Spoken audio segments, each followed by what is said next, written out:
এই বেটা জামা কোন্দে কোন্দে টাইনা টুনে নিয়ে আইসে মনে হয় যে আমি চোখে দেখি না এমন করে দেখো তো রাইয়ান, হ্যাঁ রাইয়ান, তাকে আব্বু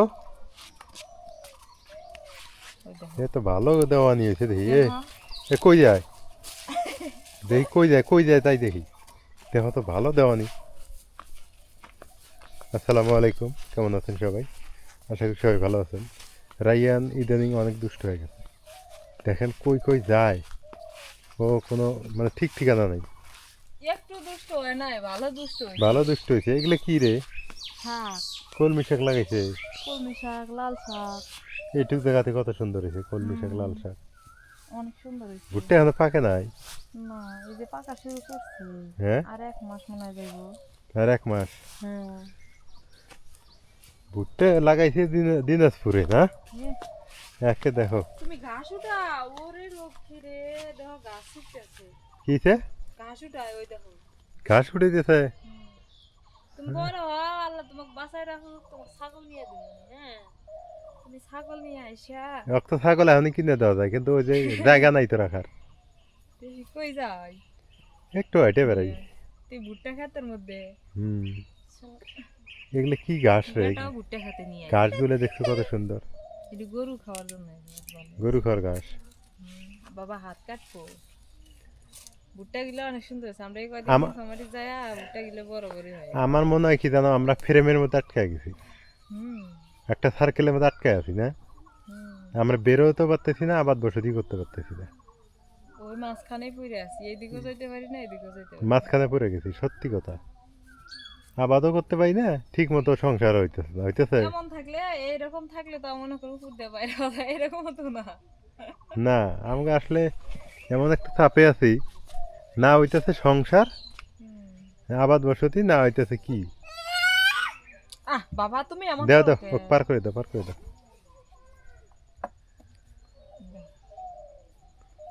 দেখো ওকে ধরা লাগবে আবার। এখানে এবার ভুট্টার মানে দাম হবো রে, কারণ ভুট্টা দিয়ে অনেক কিছু হয় তো।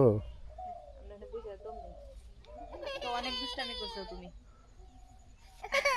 কিছে আজকে ও আমরা পড়ে গেছি মাছ পথে। নাক যাচ্ছে। রাইয়ার নাক ধরে এমনে হ্যাঁ, আবার যদি কই যে আমি হাত দিয়ে যদি কই ফুট করে তো ফুট করে তাই এটা লক্ষ্মী বাবা তো।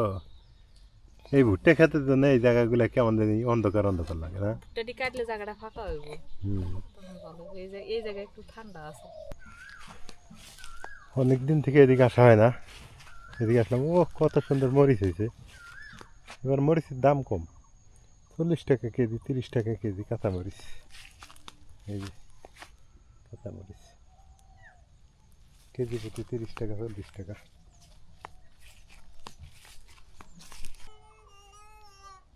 রে তোমরা আসলে এদিক?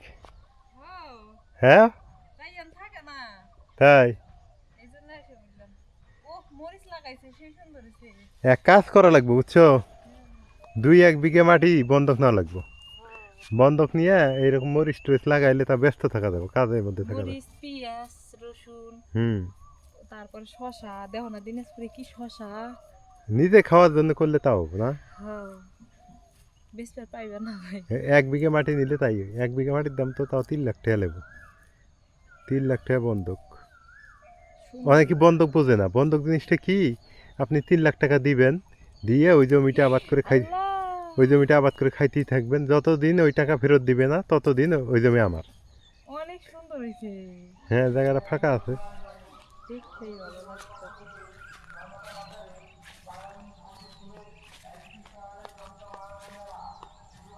এগুলো কি শশা না পটল রে? শশা শশা, শশা আছে পটল আছে পটল আছে। এ কত সুন্দর না?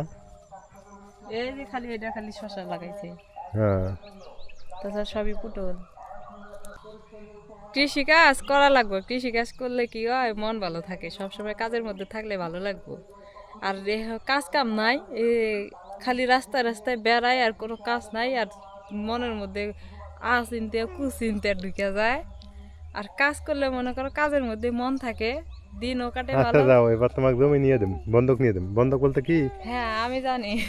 এক এক 2 বিঘা জমি বন্ধক নিলে তো করা যাবে না। হ্যাঁ আচ্ছা এবারে নিয়ে দেব। ভালো লাগবো। এমন এই যে বিকাল হয়ে গেছে, আইসে খেত নিরাও বা পটল উঠাও বা শশা ছিঁড়ো ভালো লাগে। হুম। এই সময় দেখো তো কোনো কাজ কাম নাই, ভালো লাগে না। একটু ছাগল টাগল থাকবো, ছাগল নিয়ে এসে বসে থাকবো, তাও ভালো লাগবে। গ্রামে এটা এটা একটা ঠিক গ্রামে থাকি তো খালি ঘরে বসে থাকার জন্য, শুয়ে থাকার জন্য, এরকম করে তো আগান যাইব না। 1 বিঘা, 1 বিঘা এক দন, এটা দন 27 শতক এক দন না, হুম এক দন নিলেই হয়ে যাবো না। 3 লাখ টাকা দেব, আপাতত একদম নিলেই হয়ে যাবে। একদম মাটির দাম 3 লাখ টাকা তাও লাগবে।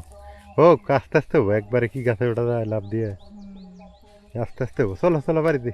এ বাবা চলো। এই যে ও আবার দুষ্টিমি করতেছে। এই তো এক নিয়ে এসে খুব। হুম। দেহ তো কি তারা। এখন যদি এনে শিয়াল আইছে পাইবে, হ্যাঁ এক জাগ যদি শিয়াল আইছে। শিয়ালও জানে মানুষ চেনে। হুম। রাইহান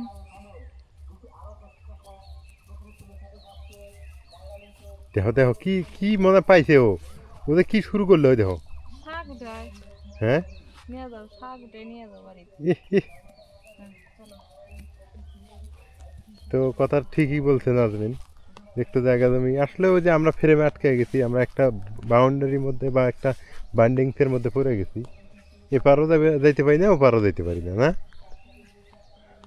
অত দূর লাগে, আমার জায়গা নিজের জায়গাটা ছুটেলে তো হয়। ওটা 2.5 লাখ টাকা দেওয়া লাগে, ওটা দিলেই তো আমি আবাদ করতে পারি, পাই না? তাও তো হয়। হয় এই জায়গায় আর ভালো লাগে না। হুম। ওই জায়গায় যায় তো মনে করো আবার টাবার করলে ভালো লাগবে, হাঁস মুরগি পোষা যাবে, হাঁস তাও মুরগি পোষা যায়। এই জায়গায় জায়গা নাই, এই জায়গায় কি করো তুমি?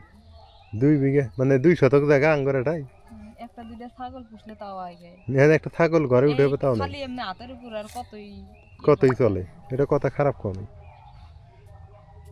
হাতের উপরে আর কতই সংসার লাগান যায়। চিন্তা ভাবনা, যাক ভালো সিদ্ধান্তই নিতেছি নাকি, হুম। 2 দিন পরে হলেও হবে। আল্লাহ মানুষের ভুট্টা গাছ ভাঙো খালি দিক হতো। হ্যাঁ রিয়ান, স্বপ্ন কারো কারো স্বপ্ন আছে অনেক, কারো কারো মনে করেন যে টাকা পয়সা আছে অনেক, কারো কারো হচ্ছে বুদ্ধি আছে। হ্যাঁ, আল্লাহ যাকে যেটা দিছে সেটা অনেক কিছু দিছে। আল্লাহ তালা কাউকে হতাশ করেন না। কাউকে জায়গা জমি দিছে অনেক, বুদ্ধি কম দিছে। কাউকে আবার বুদ্ধি শুদ্ধি দিছে অনেক, জায়গা জমি দেয়নি। আবার কাউকে টাকা দিছে অনেক, অনেক রোগ দিয়ে দিছে। হ্যাঁ, অশান্তি দিয়ে দিছেন। আসলে জীবন মানে যেখানে যেমন সেইভাবে আর কি চালাইতে হবে। আর জীবনকে আল্লাহ তালা ওইভাবেই মানে তৈরি করে রাখছেন। তো হতাশ হওয়া যাবে না, কষ্টের পরে সুখ হয়, আস্তে আস্তে সব হবে। একটু সময় নিব। আপনারা হয়তো অনেকে বলেন যে ভাই ঘুরে বেড়ান, কিছু করেন না এটা সেটা, কিন্তু আসলে আমি তো করতে তো কে না চাই, সবাই চায়, কিন্তু সেই সুযোগ সময় হয় না, হয়ে ওঠে না। টাকার দরকার, যেখানেই যান টাকার দরকার, টাকা ছাড়া কোনো বুদ্ধি ঘাটে না। আজকে যদি আমার কাছে 2-4-5 লাখ টাকা থাকতো, একটা জায়গা জমি নিতাম, নিয়ে কাজ শুরু করে দিতাম। এখন নিজের জায়গা আছে, ওইটাই ছুটেতে পারতেছি না, এই হলো অবস্থা। তারপর চেষ্টা করতেছি আর কি, যতটুকু পারি ছুটানোর জন্য। তো সবাই দোয়া করবেন। আসলে মানুষের অনেকে বাজে কথা বলে, কিন্তু বাজে কথা বলে লাভ নেই। শূন্য হাতে আর কত দূর আগানো যায়? শূন্য হাতে যে আজকে এত দূর আসছি, শূন্য হাতে বলতে মায়ের ঋণও ছিল, আমার ঋণ ছিল, অনেক ঝামেলার মধ্যে থেকে যে পাড়ি দিয়ে এত দূর আসছি, আলহামদুলিল্লাহ ভালো আছি, আমি মনে করি ভালো আছি। ডাল ভাত যাই খাই, আলহামদুলিল্লাহ ভালো আছি। মামার দোকানের সামনে দেখি যে গ্যারেজ লাগাইছো, মোটর সাইকেলে গ্যারেজ। তেয়ালি বলে পাওয়া যায় না, তা মোটর সাইকেল এত মানুষ চালাই কেন নাকি?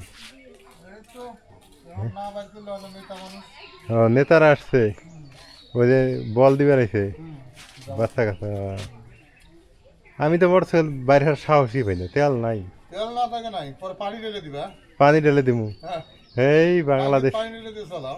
তাছাড়া তো উপায় দেখতেছি না।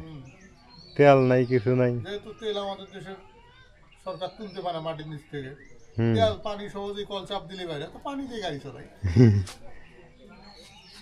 আসলেই এরা তো মানুষের দিব্যি চালাইতেছে, এরা তেল পায় আমরা পাই না, কি এক অবস্থা।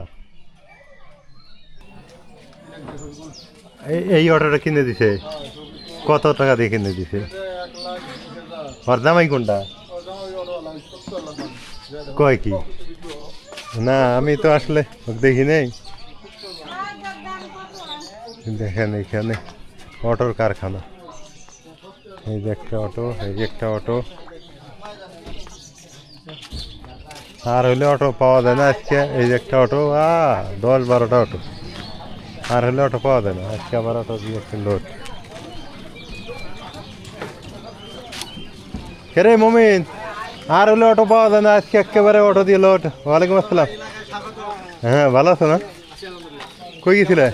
ওই যে নদীর পাড়ে ছেলে পেলেদেরকে একটা ফুটবল দিলাম আমরা। হ্যাঁ খুব ভালো কাজ করছো। হ্যাঁ ভালো আছেন না?